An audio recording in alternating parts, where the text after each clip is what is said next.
किसकी नोटिफिकेशन आई? ठीक है।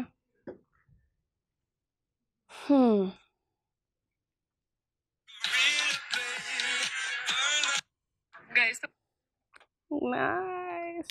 तुम सोच रहे हो कि मैम अगर आपको फोन ही देखना था तो आपने वीडियो क्यों बनवाया? वीडियो क्यों बना रही है? घर पे बैठ के फोन देख लेती। मैम को बोलने से पहले खुद सोचो। नोटिफिकेशन आती है, फोन उठाते हो, व्हाट्सएप बंद होके कब इंस्टाग्राम पे पहुंच जाते हो पता नहीं चलता है, राइट? फोन उठाते हैं कि बस एक नोटिफिकेशन चेक करना है या मम्मी को मैसेज करना है या फलाने को मैसेज, और पता ही नहीं चलता है कि 30 मिनट कब खा गए हम। और ये आपके साथ रोज होता है, तो आप अकेले नहीं हैं, दैट्स फाइन। मैम के साथ भी होता है, मैम की दोस्तों के साथ भी होता है। Everybody is addicted to their phones and it is not a good thing, बिल्कुल भी अच्छी चीज नहीं है, ठीक है? देखिए, आप अभी एडिक्टेड हैं एंड जब आपको बाय द टाइम ये रियलाइज होगा कि यार मुझे क्या हो गया है ब्रो, मैं कहीं भी बैठ के अपना फोन छू रही होती हूँ, मैं लगातार फोन देख रही होती हूँ, तब आपको बहुत दुख होगा अचानक से। फिर आपको लगेगा कि यार ब्रो, मैंने अपनी लाइफ के लिए 2.5, 3, 4 घंटे हर दिन इतनी फालतू चीज में दिए। तो ये जो आज का वीडियो है ना, ये कोई मोटिवेशनल ज्ञान नहीं है, ये एक रियलिटी चेक है जो आप शायद से अभी ये सोच के टाल दोगे कि नहीं हमें कोई जरूरत नहीं है, बट जब तक तुम प्रॉब्लम को एक्सेप्ट नहीं करोगे ना, तब तक आप उससे बाहर नहीं निकल पाओगे। And there is a very shocking fact actually, जो एवरेज इंसान है ना आज के टाइम में, वो अपना फोन दिन में 150 से ज्यादा बार चेक करता है। तुम विश्वास करो या ना करो, तुम गूगल कर सकते हो एटलीस्ट। और डेली स्क्रीन टाइम जो होता है दैट इज लाइक 4 से 7 घंटे के बीच होता है। मतलब अगर हम 16 घंटे के आसपास जग रहे हैं तो ऑलमोस्ट आधा टाइम हम लोग स्क्रीन पे हैं, सोचिए। तो आप अपनी लाइफ का आधा हिस्सा एक इस चीज को दे रहे हो, व्हाट आर यू डूइंग? और फिर आप कहते हो कि मेरी लाइफ आगे नहीं बढ़ रही है, मैं सक्सेसफुल नहीं हो रहा, मेरे पे बहुत सारे पैसे नहीं आ रहे, why? And the most dangerous part is कि हम लोगों को ये ऑकवर्ड फील होना बंद हो गया है, हमें ये नॉर्मल लगने लग गया है। बिकॉज मैं भी वही करती थी, सुबह उठते ही फोन, रात को सोने से पहले फोन, ऑफिस के बीच में फोन, काम करते करते फोन, गुस्सा आ गया तो फिर phone. End of the day सब नॉर्मल चल रहा होता था। गिल्ट भी ना कभी आपको बहुत समय बर्बाद करने के बाद ही होगा, आज शायद होगा भी नहीं, बट जब होगा तब ये चीजें फॉलो कर लेना।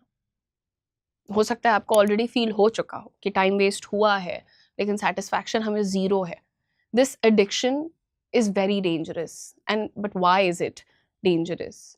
बिकॉज ये ड्रग्स की तरह ऑब्वियस नहीं लगता हमें, ये साइलेंट है, ये तुम्हारे फोकस को डिस्ट्रॉय करता है, डिसिप्लिन को खा जाता है, और आपको एक एवरेज या बिलो एवरेज इंसान बना के छोड़ देता है। और सबसे बड़ा भ्रम क्या है यहाँ पे, कि आपको लगता है कि आप कंट्रोल कर रहे हैं उसको, आप बिल्कुल भी कंट्रोल नहीं कर रहे हैं। एंड मतलब आपके एक व्यू का कोई और इंसान 50,000 रुपए ले रहा है उस नाम पे कि मेरा व्यू है, 1 मिलियन व्यूज है मेरे पास, आपके एक व्यू का पैसा ले रहा है। और आप क्या कर रहे हैं? कुछ नहीं कर रहे हैं, आप बस दे रहे हैं।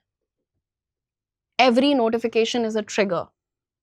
हर रील आपको एक ट्रैप लगती है ना, हर स्क्रोल के साथ आपका अटेंशन और कमजोर होता जा रहा है।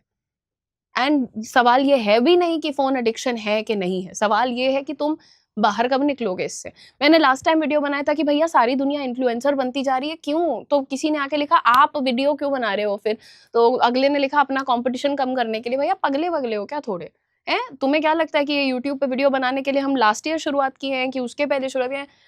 जुम्मे जुम्मे गिन लो तो 8 साल होने जा रहे हैं हमको वीडियो बनाते बनाते, ठीक? उसके पहले से हम पढ़ा रहे हैं। तो हमने ये कोविड के टाइम और टिकटॉक के टाइम अपना कंटेंट क्रिएशन का जर्नी शुरू नहीं किया है, ठीक है? तो बात करो तो कम से कम लॉजिकल करो, फालतू बातें क्यों किया करते हो, राइट? अब मैं यहाँ समझा रही हूँ कि फोन एडिक्शन, तो तुम बोलोगे कि अरे तो तुम फोन क्यों देखा करती हो? अरे भैया, तो मैं तो कोशिश कर रही हूँ कि मैं छोड़ूं। आप बताइए, वही लोग, वही हाल है कि डॉक्टर आपको दवाई दे तो आप उसको, तो आप क्यों नहीं खा ले रहे हैं दवाई? अरे हमको बीमारी तो होनी चाहिए कि हम खा लें। Anyway, getting back to business. तो अगर आप लोगों को ये लग रहा है कि भैया आप अपनी जिंदगी का आधा हिस्सा एक फोन की स्क्रीन में घुस के निकाल रहे हो और वो गलत है, तो थोड़ा सा इस पे काम कर सकते हो कि देखो, एक अवेयरनेस तो रख लो। सिंपल सा सवाल पूछो, क्यों उठा रहा हूं मैं ये phone? Why is it important? अगर आंसर क्लियर नहीं है तो समझ जाओ कि आप हैबिट से ऑपरेट कर रहे हैं, इंटेंशन नहीं है यहाँ पे फोन का, बस हैबिट है कि हाँ कुछ नहीं, फोन उठा लिया। Second step is friction create करिए थोड़ा सा। अभी आपके लिए फोन यूज करना बहुत इजी है, इसको थोड़ा सा डिफिकल्ट बनाइए। अननेसेसरी ऐप्स को डिलीट कर सकते हैं, नोटिफिकेशंस को बंद कर सकते हैं। मेरी सारी नोटिफिकेशंस बंद है, एवरी नोटिफिकेशन इज ऑफ। यहां तक कि व्हाट्सएप अगर मैं खोल के नहीं देखूं मुझे पता नहीं चलता किसका व्हाट्सएप आया है। यूट्यूब जो कि मेरा काम है उसकी नोटिफिकेशन बंद है, मेरा इंस्टाग्राम नोटिफिकेशन बंद है। बस एक फोन की घंटी बजती है फोन पे। जब तक हमें खुद नहीं दिल करेगा ना कि देखो मैसेज आया होगा, कुछ हुआ होगा, अब उठाओ और देखो, कोई नहीं बोल सकता मुझे फोन उठाने को। यहां तक कि फोन को ड्रॉर में भी रख सकते हो आप, you should put it. It feels very simple, लेकिन ये बहुत पावरफुल है। जब आपके फोन को ये पता रहे, आपको पता रहेगा कि मेरे आसपास, मेरे बेड पे, मेरे यहाँ पे फोन नहीं पड़ा हुआ, तो आपका मन भी नहीं करेगा। And the third step is replacement. Addiction को सिर्फ हटाया नहीं जा सकता, उसे रिप्लेस करना पड़ता है। जैसे लाइफ में, अच्छा बीच में विंटर्स आई थी तो मुझे चिक्की खाने की आदत लग गई थी। मैं उतनी चीनी रोज खा ही रही थी। मैं नीचे जाती थी, चिक्की खरीदती थी, ऊपर आ जाती थी। जब वो ठेला हट गया तो मेरा दिमाग वो लगाने लग गया कि भाई अब क्या खरीदूं, अब तो मुझे जाना है वहां तक, मैं खरीदूं क्या? अब ये देख लो आप, कॉफी, ये जुगाड़ हो गया उसका। उसको हटाने के लिए, वो चीनी छोड़ने के लिए मुझे कॉफी लेनी पड़ती है। अब तो रिप्लेस करना पड़ता है अपनी बुरी आदतों को। शुगर की आदत थी, अब सॉर्टेड कॉफी की आदत। अब नीचे जो चिक्की वाले भैया थे उन्होंने कोकोनट वाटर का ठेला लगा लिया, मैं कोकोनट वाटर पे आ जाऊंगी। तो अगर तुम्हें ये कहता है कि गो कोल्ड टर्की छोड़ दो, बुरी आदत एकदम से छूट जाएगी, बकवास करना, नहीं छूटती, हमसे नहीं छूटती, हम तुम्हें बताएंगे भी नहीं वो चीज़। एनीवे, देखो जब भी तुम्हें एक अर्ज फील होती है, I need to check my phone. अब जैसे हमारे सर बैठे हैं यहाँ पे, 2 फोन लेके बैठे, एक फोन नहीं है उनके पास, 2 फोन है। वो अपना ऑफिस का काम एक फोन में करते हैं, दूसरे फोन में चकल्लस करते हैं। इतना एडिक्शन। और ये बहुत सॉलिड बड़े फैकल्टी की मैं बात कर रही हूँ, नाम नहीं बताऊंगी, मार पड़ेगी मुझे बाद में, लेकिन आपको बता रही हूँ। देखिए, जब भी आपको कोई इस तरीके की आदत लग जाए, थोड़ा वॉक करिए उसको अवॉइड करने के लिए। पानी पीजिए, 5 मिनट स्ट्रेचिंग कर लीजिए, कुछ प्रोडक्टिव करिए। क्रॉसवर्ड्स की बहुत अच्छी किताब है, मैं इसका पूरा श्रेय अपनी बेस्ट फ्रेंड को देती हूँ। वो क्रॉसवर्ड्स की किताब लेके आई है, उसका नाम पूछूंगी और इस वीडियो के नीचे कमेंट में लिखूँ, क्योंकि मुझे भी ऑर्डर करनी है। तो क्रॉसवर्ड खेलो यार, अच्छी अच्छी चीज़ें सीखो। शुरुआत में आपको ये ऑकवर्ड लगता है, बट धीरे धीरे कंट्रोल वापस आ जाता है।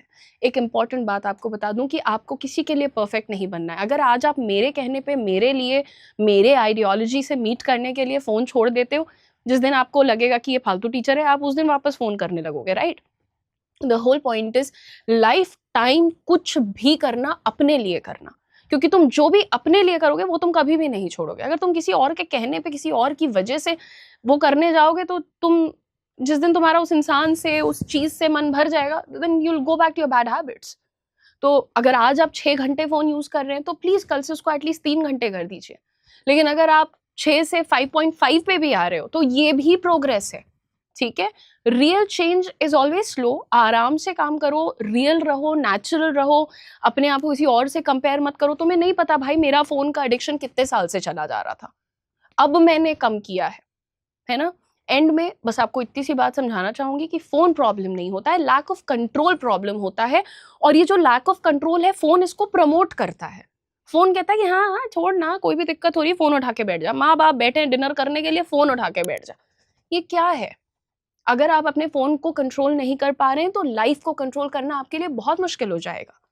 डिसीजन आपके हाथ में है, आप फोन यूज करोगे या फोन आपको यूज करेगा। अगर आप सीरियसली इस एडिक्शन से बाहर निकलना चाहते हो तो आज से स्टार्ट करो। स्मॉल स्टेप्स लो, लेकिन कंसिस्टेंट रहो। और अगर तुम्हें ऐसी रियल नो नॉनसेंस वीडियोस चाहिए रहती है तो प्लीज चैनल को सब्सक्राइब कर लो। मिलते हैं अगले वीडियो में। Don't forget to like, share and subscribe. क्या आप बैंकिंग सेक्टर में फास्ट करियर ग्रोथ चाहते हो और सिर्फ एंट्री लेवल जॉब नहीं बल्कि डेप्यूटी मैनेजर लेवल से करियर स्टार्ट करना चाहते हो? तो ये अपॉर्चुनिटी मिस मत करिएगा। Presenting Axis Bank commercial banking group relationship manager programme in collaboration with Career 24/7। ये एक 12 महीने का स्ट्रक्चर्ड प्रोग्राम है जो आपको बनाता है future ready banking professional. Programme में आपको मिलेगा 2 महीने की ऑनलाइन ट्रेनिंग, 2 महीने residential campus training in our campus, 2 महीने internship at Axis Bank branches and 6 months on the job training. और सबसे इंटरेस्टिंग पार्ट कि ये भी बेस्ड है earn while you learn model पर। ट्रेनिंग के 3rd और 4th मंथ में 15,000 पर मंथ स्टाइपेंड मिलता है। इंटर्नशिप स्टेज से ही फुल सैलरी स्टार्ट हो जाएगी till the completion of course. Programme complete करने के बाद आप एक्सिस बैंक में सीबीजी रिलेशनशिप मैनेजर के रोल में डेप्यूटी मैनेजर ग्रेड पर ज्वाइन करते हैं। इसकी स्टार्टिंग सैलरी है 6.3 to 6.8 lakhs per annum plus performance linked incentives. साथ ही आपको मिलेगा post graduate diploma in Banking and Relationship Management from NITTE University. Eligibility पर ध्यान दीजिएगा, आपका graduation completed होना चाहिए with minimum 50% marks. अगर आप एक सिंपल ग्रेजुएट हो तो आपके पास 1 ईयर का वर्क एक्सपीरियंस मैंडेटरी है. अगर आप एक पोस्ट ग्रेजुएट हो तो आपके पास मिनिमम 6 मंथ्स का वर्क एक्सपीरियंस है, तब भी आप एलिजिबल हैं. एज आपकी 22 से 28 के बीच होनी चाहिए, ना 22 से कम ना 28 से ज्यादा. इसका सिलेक्शन प्रोसेस और आगे की डिटेल्स जानने के लिए अगर आप नीचे दिए गए रजिस्ट्रेशन लिंक पर क्लिक करके उसे फॉर्म को पूरी तरह फिल करेंगे तो हमारी टीम आपके साथ टच में आएगी और आपको सारे डिटेल्स और पूरा प्रोसेस स्टेप बाय स्टेप ना ही सिर्फ समझाएगी बल्कि पूरे प्रोसेस में आपके साथ रहेगी.